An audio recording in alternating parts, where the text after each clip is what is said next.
Bismillahirrahmanirrahim. Assalamualaikum warahmatullahi wabarakatuh. Innal hamdalillah nahmaduhu wa nasta'inuhu wa nastaghfiruh. Wa na'udzu billahi min shururi anfusina wa min sayyiati a'malina. May yahdihillahu fala mudilla lahu wa may yudlil fala hadiya lahu. Asyhadu an la ilaha illallah wa la syarika lah. Wa asyhadu anna Muhammadan abduhu wa rasuluh sallallahu alaihi wa alihi wasallam. Wa inna asdaqal hadithi kitabullah wa khairal hadi wa syarrul umuri muhdatsatuha fa inna kulla muhdatsatin bid'ah wa kulla bid'atin dhalalah wa kulla dhalalatin finnar.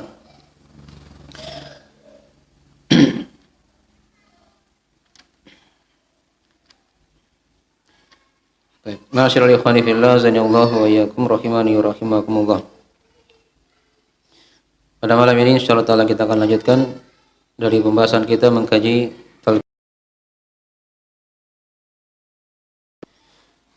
talqin pokok-pokok akidah untuk umum yang ditulis oleh Syekh Muhammad bin Abdul Wahhab bin Sulaiman At-Tamimi An-Najdi rahimahullahu taala. Dan kita di akhir pondasi yang pertama, sudah kita bahas masalah yang ketujuh yang terakhir ya. Seputar di halaman berapa itu? Halaman 6 ya di buku panduannya. Baik. Sudah diterangkan dari pembagian tauhid yang beliau bagi tauhid ada dua macam. Ada tauhid rububiyah dan uluhiyah. Ya, walaupun ada tauhid yang ketiga ya. Seperti yang sudah kita singgung, ada tauhid al-asma wa sifat. Dan sudah kita uraikan di pertemuan sebelumnya seputar masalah tauhid rububiyah. Ya. Ini tauhid yang pertama dan sudah kita terangkan juga definisi tauhid pada pembahasan sebelumnya. Apa itu tauhid secara bahasa dan secara istilah? Jadi masih ingat secara bahasa tauhid itu apa? Menjadikan sesuatu menjadi satu saja. Itu secara bahasa ya. Adapun secara istilah, tauhid adalah ya mengesahkan Allah pada perkara-perkara khusus milik Allah dari rububiyah, uluhiyah dan nama dan sifat. Baik. Dan pembagian tauhid menjadi tiga itu, rububiyah, uluhiyah, asma wa sifat, ini diterangkan oleh para ulama berdasarkan istiqra' penelitian mereka ya. Nah, dari dalil Al-Quran dan hadis seputar masalah tauhid itu terbagi tiga itu. Ya, ada rububiyah, uluhiyah, nama dan sifat. Ya. Walaupun sebagian ulama yang lain ada yang membagi dua, ada yang dikatakan tauhid at-talab, ya, al-qasdu wat-talab. Ya, itu yang pertama. Dan yang kedua ada tauhid ma'rifah wal isbat. Ya. Itu pembagian yang lain dari ulama. Jadi mereka hanya bagi dua.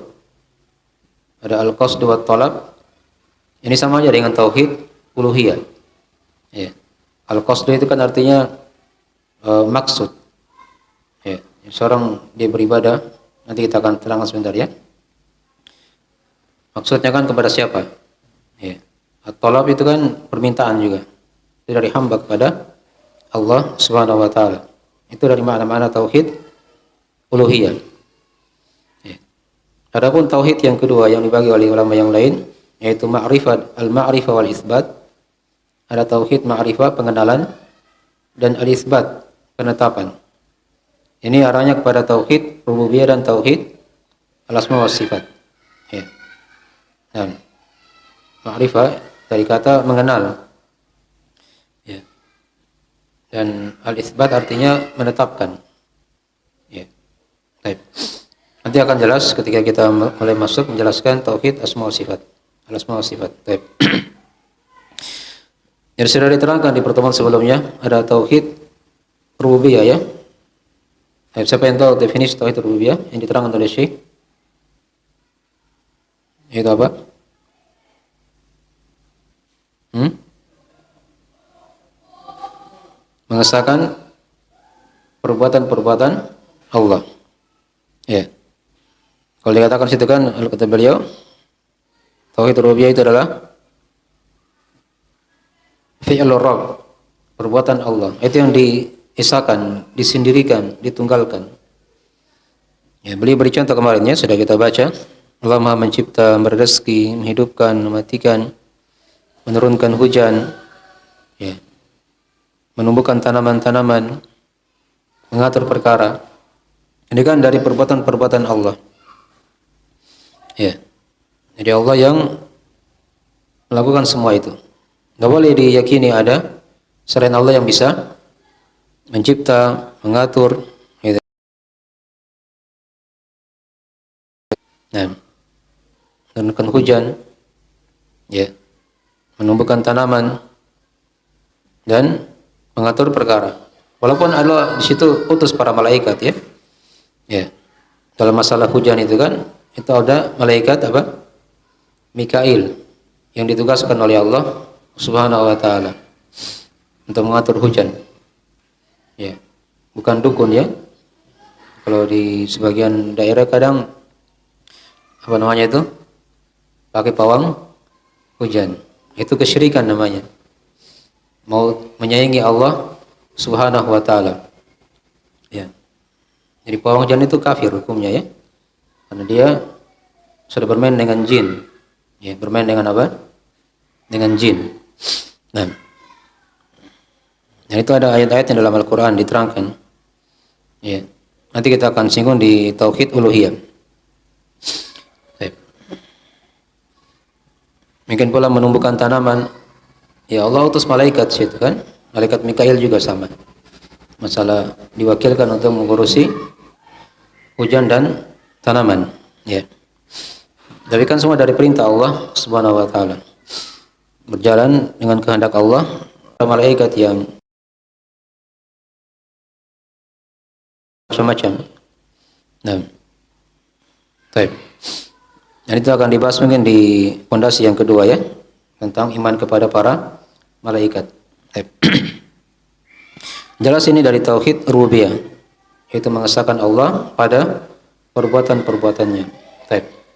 Sekarang kita masuk di tauhid yang kedua, kata beliau rahimahullahu taala, wa tauhidul uluhiyati fi'luka ayyuhal abdu. Ya. Mithlu du'ai wal khaufi wal raja'i wal tawakkuli wal inabati wal raghbati wal rahbati wal nadhri wal istighatsati wa ghairi dzalika min anwa'il ibadati. Nah. Tauhid uluhiyah itu adalah perbuatanmu wahai hamba. Jadi kalau tauhid uluhiyah dia kembali kepada perbuatan hamba. Ya, yang beribadah kepada Allah Subhanahu wa taala. Ya. Di buku yang lain beliau terangkan definisi tauhid uluhiyah itu yaitu ifradullah taala bil ibadah. Mengesahkan Allah dalam apa? Peribadahan. Itu yang juga makin memperjelas dari mana tauhid uluhiyah. Ya. Dan mengesahkan Allah dalam masalah ibadah. Di sini beliau bahasakan dengan bahasa yang lain, yaitu beliau ingatkan tauhid uluhiyah itu kembali kepada perbuatan wahai hamba. Ya, yang beribadah kepada Allah Subhanahu wa taala. Yang beribadah kepada Allah Subhanahu wa taala. Baik. Ini namanya tauhid uluhiyah. Atau didefinisikan dengan definisi yang lain, yaitu mengesahkan Allah dalam peribadahan. Dalam peribadahan. Ya. Dalam seluruh jenis-jenis ibadah. Ya. Apakah ibadah yang batin atau ibadah yang zahir? Ya. Apakah bentuknya perkataan, perbuatan, ya, amalan, ya.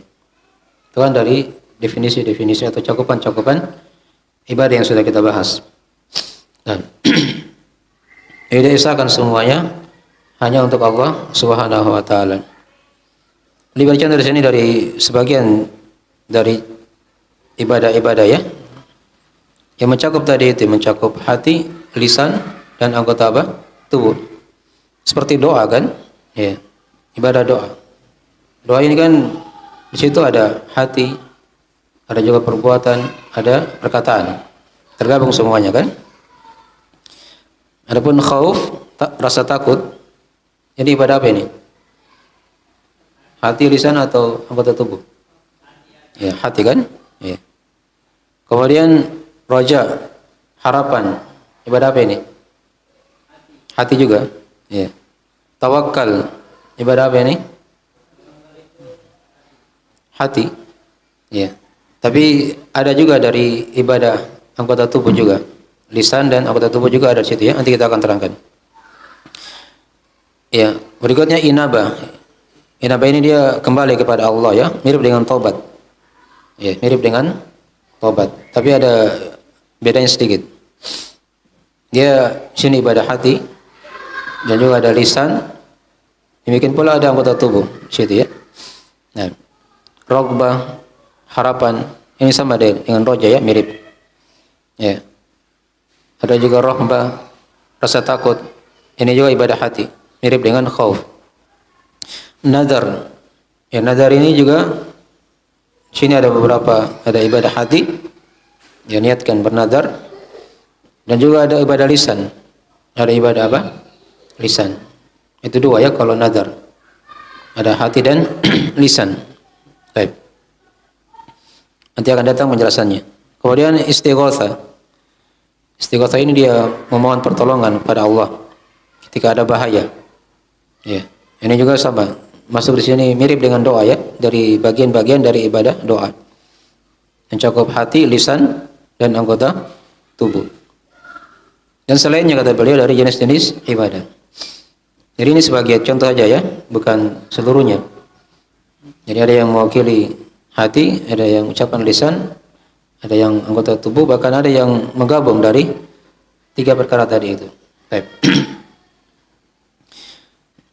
Jadi tadi sudah selesai kita bahas definisi tauhid apa? Uluhiyah. Mengesahkan Allah pada seluruh jenis ibadah. Ya.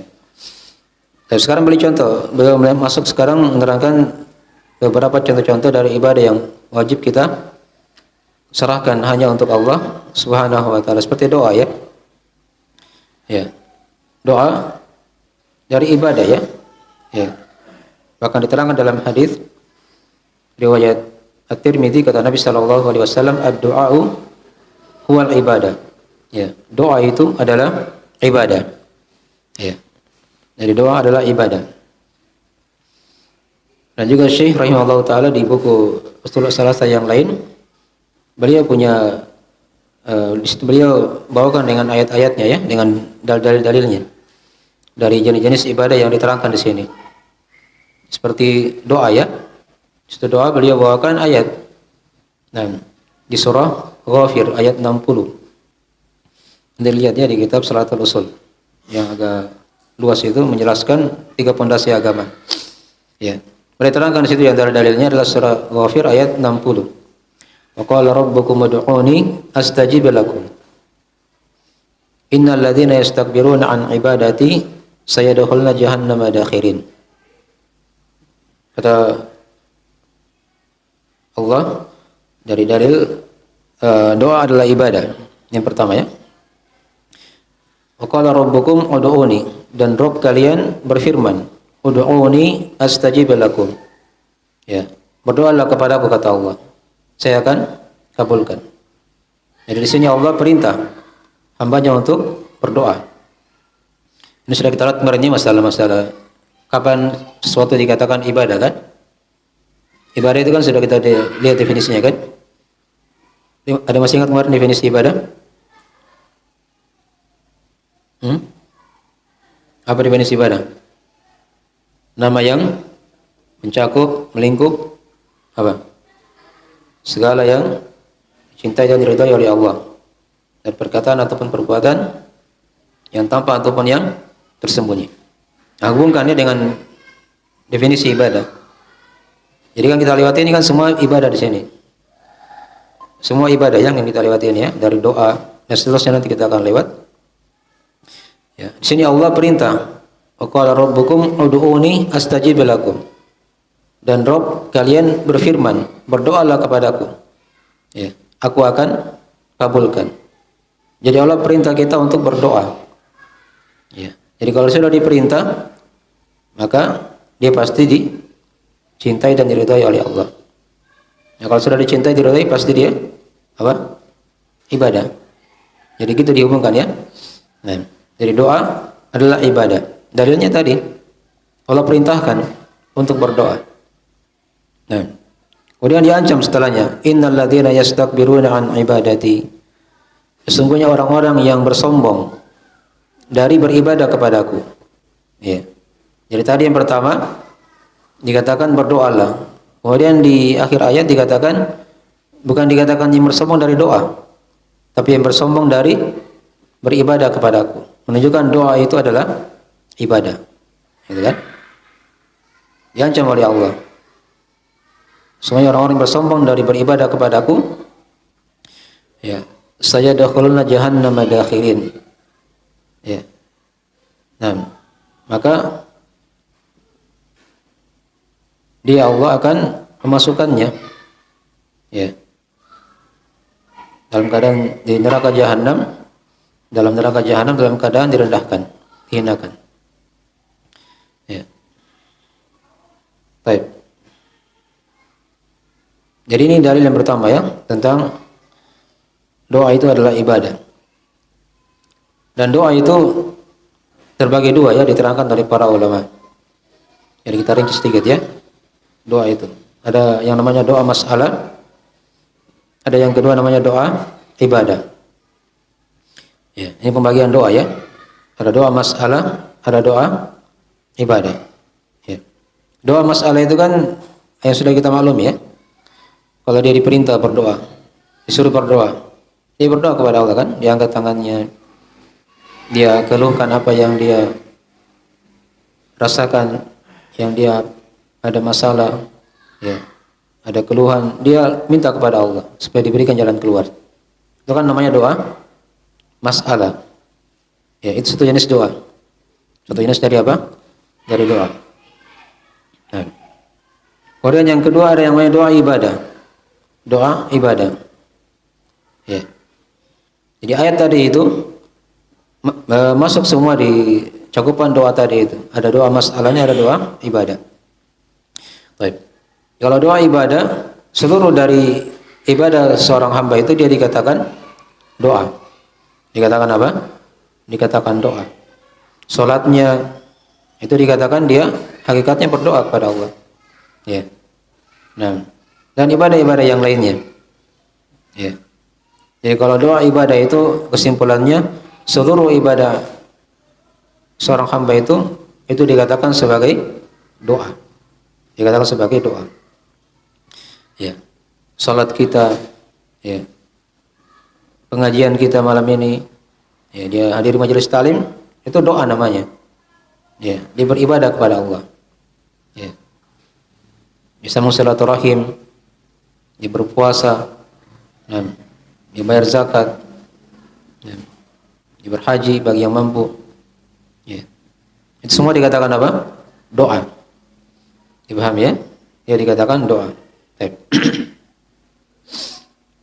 Jadi ayat tadi itu wa qala rabbukum ud'uni astajib lakum, dan Rabb kalian berfirman, berdoalah kepadaku.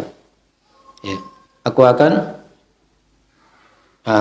di sini ada dua makna tadi. Kalau misalnya di situ bermakna doa mas'alah, disuruh berdoa, ya, maka astajib lakum artinya aku akan kabulkan, begitu kan? Permintaan kalian. Ya. Kalau dia bermakna doa ibadah, berarti di sini maknanya beribadahlah kepadaku. Ya. Maka aku akan terima. Astajib lakum artinya aku akan terima. Baik. Dari memang ayat ini sejumlah ulama ada yang mengarahkan kepada doa yang kedua tadi itu. Karena dikatakan di akhir ayat innal ladzina yastakbirun, ya. Bukan dikatakan beribadah kepadaku. Ibadah. Jelas ya? Baik. Jelas. Jadi dari mana ringkas dari doa ya. Dari doa terbagi dua. Nah, dua masalah, ada dua apa? Ibadah. Baik. Itu ibadah yang pertama ya, yaitu doa. Kemudian yang kedua yang disebutkan oleh Syekh di sini yaitu ibadah al-khauf. Ya, rasa takut. Nah, saya kira ada maklum takut ya. Seorang dia khawatir akan terjadi hal yang jelek pada dirinya, ya, atau ada bahaya. Itu kan dari model rasa takut. Ya. Dan rasa takut ini perlu kita rinci ya, ada dibagi oleh para ulama dengan tiga pembagian. Ya. Yang pertama ada yang namanya rasa takut yang sifatnya ibadah. Ini kalau dia takut kepada Allah Subhanahu wa taala. Ya. Itulah ada ayat-ayat dalam Al-Qur'an banyak kan? Waliman khafa maqama rabbih jannatan. Dan siapa yang takut kepada kedudukan Rabb-nya, maka dia akan dapatkan dua sorga. Ya. Bukan satu sorga ya, dapat dua sorga. Ini dari keutamaan ibadah khauf ini. Dia takut kepada Allah Subhanahu wa taala. Ya. Dan ini dari jenis ibadah, sekaligus rukun-rukun dari rukun-rukun apa? Ibadah. Jadi seorang beribadah kan dia hadirkan rasa takutnya kepada Allah Subhanahu wa taala, dia takut akan siksaan api neraka. Ya. Dia takut akan musibah yang menimpanya. Ya. Itu dia yakin semua dari Allah Subhanahu wa taala. Baik. Ini dari apa? Jenis rasa takut yang pertama. Ada yang namanya sifatnya ibadah. Jadi dia takut langsung kepada Allah Subhanahu wa taala. Ya. Nah. Dan rasa takut seperti ini tidak boleh diserahkan kepada selain Allah Subhanahu wa taala. Itu ketika dirasa takutnya itu yang terkandung di situ ada perendahan diri kepada Allah Subhanahu wa taala. Ya. Maka ini dari jenis rasa takut yang sifatnya apa? Ibadah. Baik. Dibarengi dengan perendahan diri ya, karena seorang ketika beribadah itu kan dia rendahkan dirinya. Dihinakan dirinya di depan Allah Subhanahu wa taala. Bersama rasa takut ini dia gabungkan semua, dia padukan. Dan ini hanya untuk apa? Allah Subhanahu wa taala. Tapi dalilnya ada di surah Ar-Rahman ya. Sudah kita terangkan. Waliman khafa maqama rabbih jannatan. Dan untuk siapa yang takut kepada kedudukan Rabb-nya, maka dia akan dapatkan dua surga. Ya. Ada ayat di surah di juz 30 ya. Fa amma man khafa maqama rabbih wa nahan nafsa 'anil hawa fa innal jannata hiyal ma'wa. Itu kan ada ayatnya. Wa amma man khafa maqama rabbih. Adapun siapa yang takut kepada kedudukan Rabb-nya, mirip tadi ya. Wa nahan nafsa 'anil hawa, dan dia tahan jiwanya dari mengikuti hawa nafsu. Fa innal jannata hiyal ma'wa. Maka semuanya surga itu tempat kembalinya. Ya. Ini dari ayat-ayat yang menjelaskan khauf. Ya, dikatakan khaufa. Ya. Itu ya. Dari kata itu ibadah khauf. Nah. Ini jenis yang pertama dari rasa takut. Kemudian yang kedua, jadi ingat ya dia kalau rasa takut yang namanya ibadah itu dia takut kepada Allah dibarengi dengan perendahan diri kepada Allah. Ya, dia agungkan Allah, ya, dibesarkan Allah. Itu ya, dari rasa takut yang sifatnya apa? Ibadah. Allah. Kemudian yang kedua ada namanya rasa takut yang sifatnya tabiat. Ya, yang sifatnya apa? Tabiat. Ya, orang takut, tabiatnya seperti itu memang. Ya. Dia takut pada perkara yang memang membahayakan secara tabiat. Kenyataan memang. Kalau perkara itu datang, dia bisa apa? Membahayakan. Terbukti kan secara kenyataan. Ya. Contohnya apa misalnya? Dia takut dari hewan buas. Itu kan tabiat kan?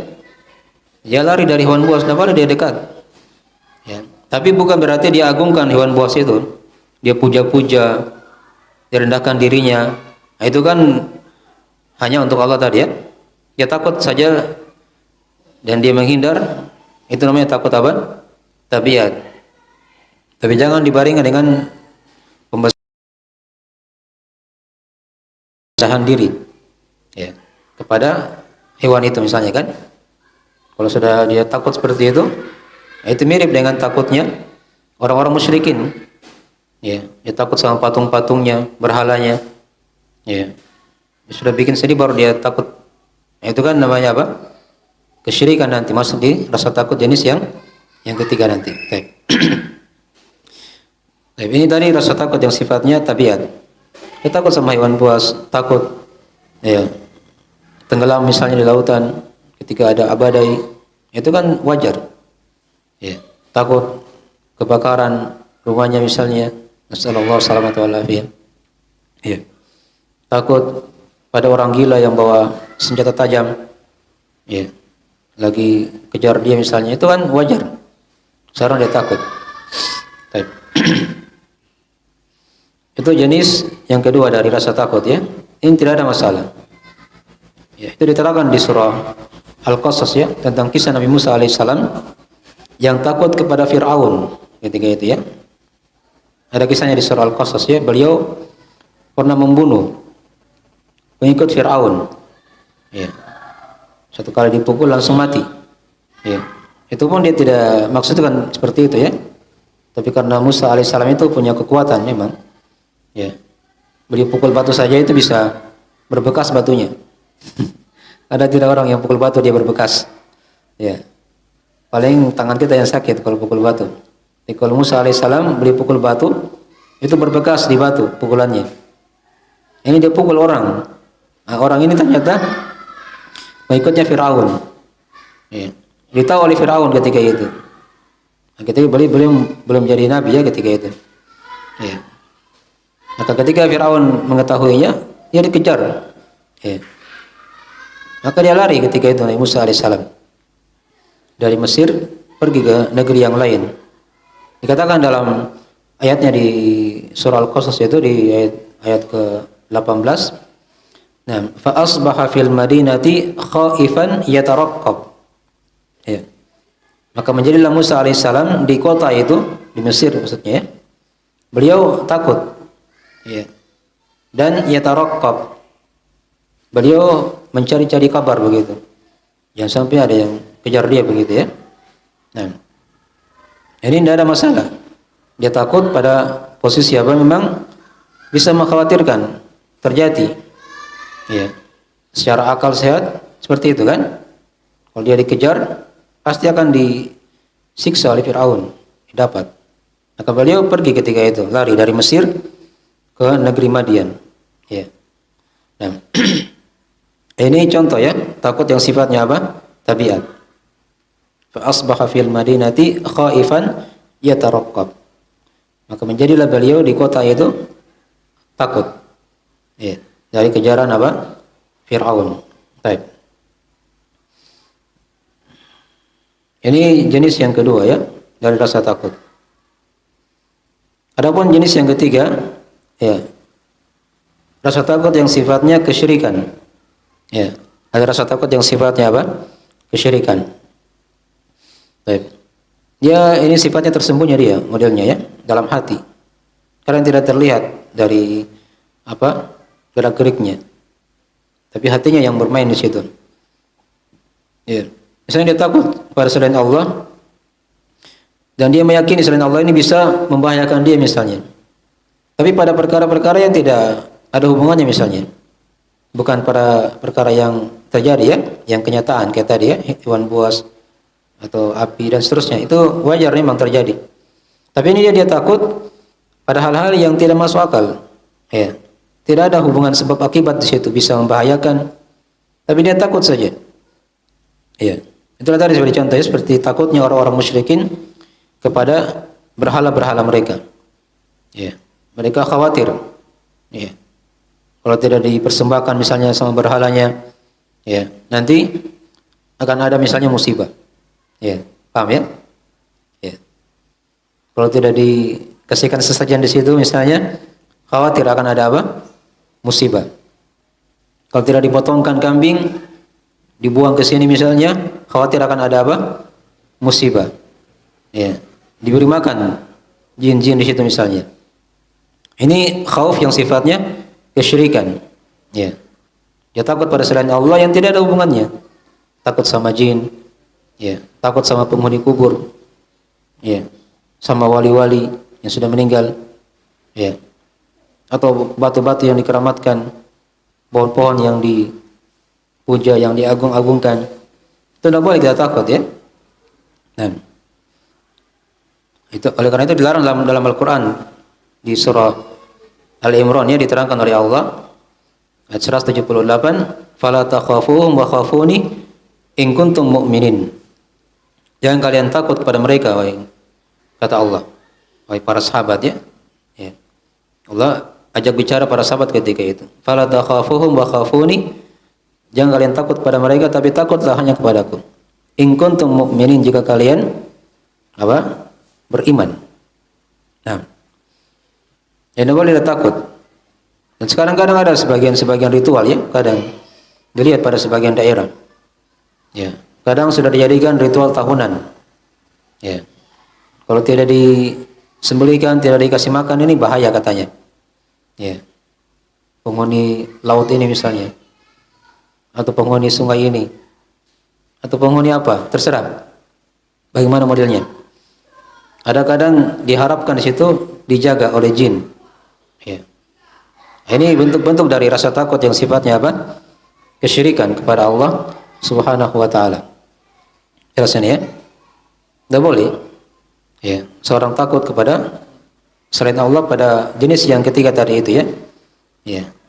Nah, ada bahaya dia minta kepada selain Allah. Baik. Untuk menghindarkan bahaya itu. Itu dari jenis kesyirikan kepada Allah Subhanahu wa ta'ala. Baik. Ya, sekarang dari tiga jenis rasa takut, ya. Ada yang sifatnya ibadah, ada yang sifatnya tabiat, ada yang sifatnya apa? Kesyirikan. Nah, ibadah tadi itu yang harus kita murnikan hanya untuk Allah Subhanahu wa ta'ala. Tapi kata tadi ada yang betulnya tabiat, itu tidak ada masalah. Wajar, lumrah dari hal yang dimaklumi di tengah manusia. Tapi yang tidak boleh tadi yang ketiga, ya, yang sifatnya kesyirikan, dari hal-hal yang bisa membatalkan keislaman seorang. Baik. Ini jenis yang kedua, ya, dari ibadah. Baik. Kayaknya tidak bisa selesai, ya. Baik, ada yang tanyakan dari pelajaran? Kalau saya jawab, silakan.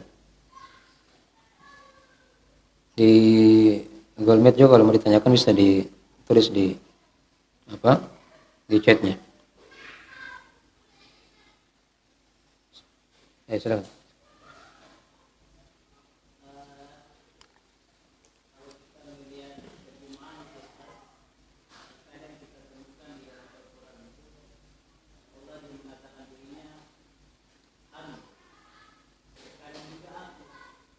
Ya.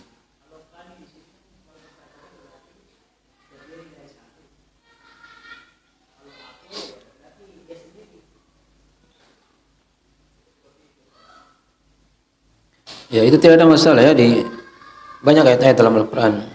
Ayat di surah Al-Qadar, inna anzalnahu fi lailatul qadar, kan? Ya.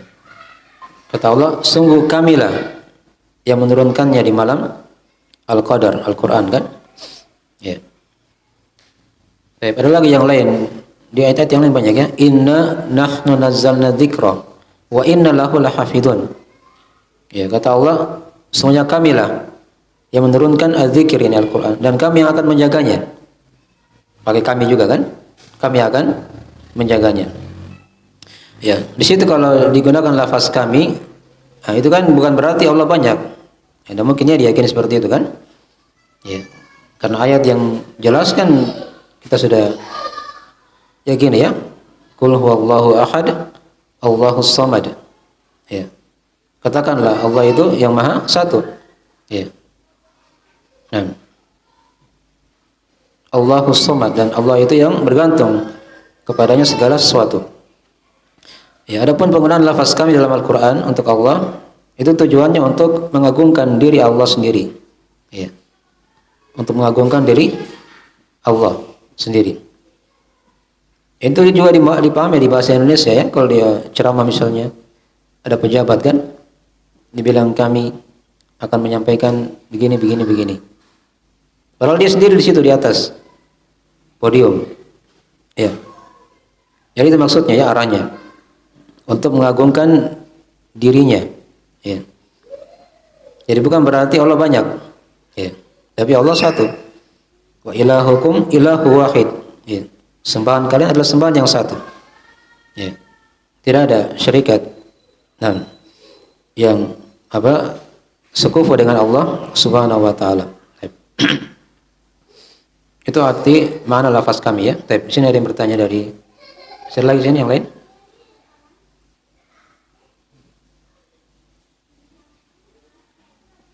Tapi ada yang bertanya di Google Meet ya.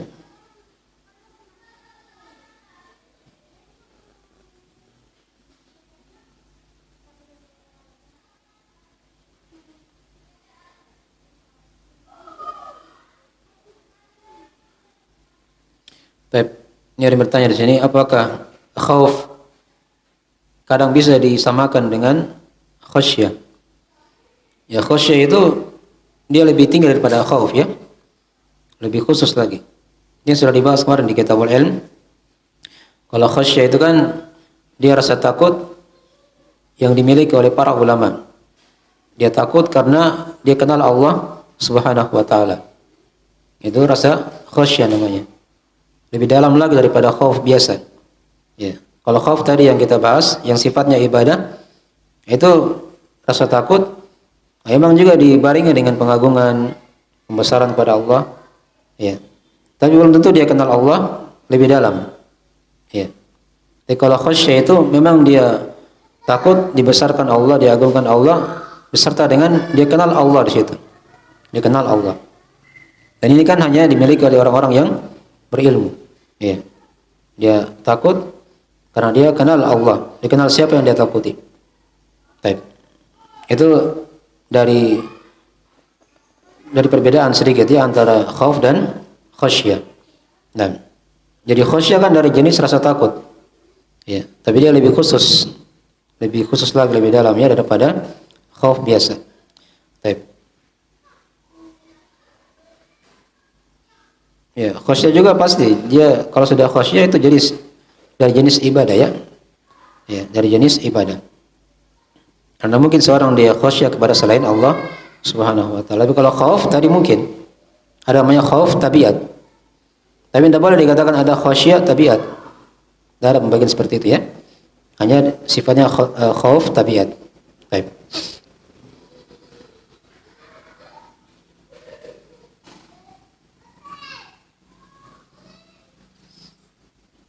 Ya, sini lagi bertanya dari Google Meet. Kalau rasa takut akan dari ilmu-ilmu sihir atau santet, ya misalkan seperti di daerah sini ya, nah ada namanya parakang sejenisnya, apakah yang termasuk dari rasa takut yang sifatnya kesyirikan? Ya, masuk di situ ya. Ya, sihir itu kan ada caranya untuk ditangkis, kita menghindar darinya. Ada zikir pagi petang kita baca. Ya. Syaitan tidak akan bisa masuk ke rumah kalau dia memang di rumah itu dibacakan surah apa? Al-Baqarah. Itu aja yang kita lihat. Ada hal-hal yang dengannya bisa menangkis apa? Sihir. Ya. Kita pergi ke daerah apapun kita baca a'udzu bikalimatillahi tammati min syarri ma khalaq. Ya. Kata Nabi, siapa yang baca doa itu dia tidak akan dibahayakan oleh suatu apapun sampai dia pindah ke daerah yang lain. Ya, dia keluar dari situ. Itu kan dari zikir-zikir ya yang didalami maknanya. Nah, baik.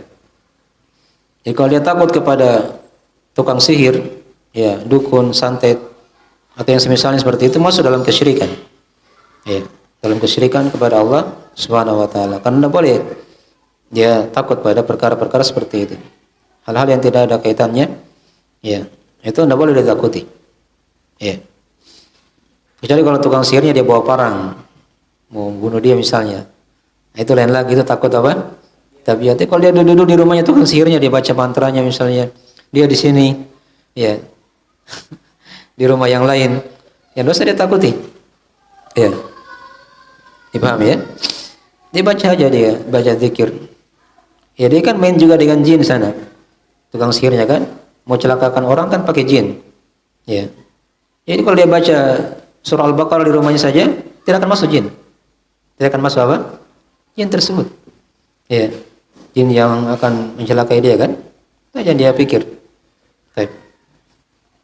Yang tidak boleh takut pada hal seperti itu ya. Itu masuk dalam kesyirikan nanti kepada Allah Subhanahu wa taala. Baik. Satu lagi, kalau tidak ada kita tutup.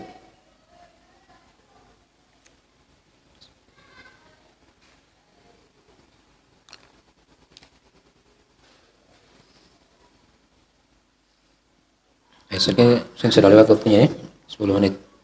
Kita akhiri majelisnya.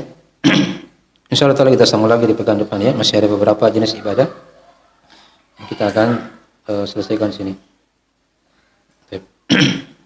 Dan kita akhiri majelis. Nah, bila ada kurang mohon dimaafkan. Subhanakallahumma bihamdik. Asyhadu an la ilaha illa anta astaghfiruka wa atubu ilaik. Assalamualaikum warahmatullahi wabarakatuh.